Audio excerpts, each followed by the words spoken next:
Hi, I am doctor Shikha Sharma. आज हम बात करेंगे डेंगू की। डेंगू बुखार एक तरह का बुखार है जिसमें कि प्लेटलेट काउंट बहुत ज़्यादा गिर जाता है और उसके कारण मरीज़ हॉस्पिटल तक पहुंच सकता है। तो इस बुखार से बचने के लिए पहले तो हमें नीम ऑयल का प्रयोग करना चाहिए।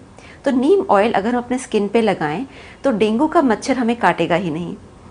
मगर अगर आशंका हो कि डेंगू हो सकता है या परिवार में किसी को डेंगू हो, तो हम दो हर्ब्स हैं आयुर्वेद में जिसका इस्तेमाल कर सकते हैं जिससे कि हमारी अपनी इम्यूनिटी बढ़ेगी।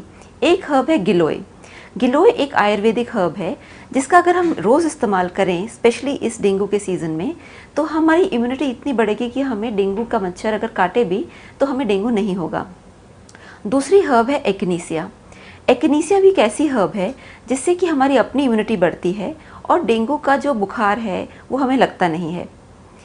अगर डेंगू हो ही चुका है तो उसमें पपाया के जो पत्ते हैं उसको अगर हम उसका रस निकालें और 1 चम्मच रस वो हम दिन में एक बार पिएं तो उससे भी माना गया है कि प्लेटलेट काउंट बढ़ता है।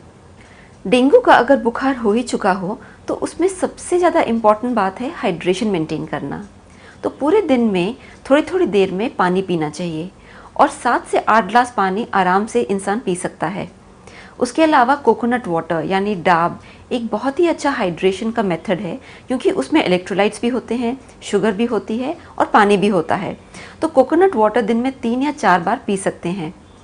इसके अलावा कई बार देखा गया है कि कुछ खाने पीने का मन नहीं करता, तो उसमें अगर कुछ शुगर चाहिए होती है तो फ्रूट शुगर यानी कि एप्पल और अनार का जूस हमें पीना चाहिए।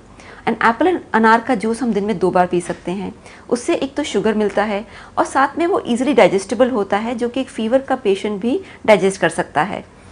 तो इन कुछ चीज़ों पे अगर आप ध्यान देंगे तो आप देखेंगे कि बुखार हो या फिर डेंगू का बुखार हो, उसमें से आप आराम से निकल पाएंगे और उसमें कोई साइड इफ़ेक्ट या कोई बड़ी मेजर प्रॉब्लम आपको नहीं होगी। तो इन चीज़ों पे आप ध्यान रखिए। Keep watching our show. Stay healthy, stay happy, stay blessed.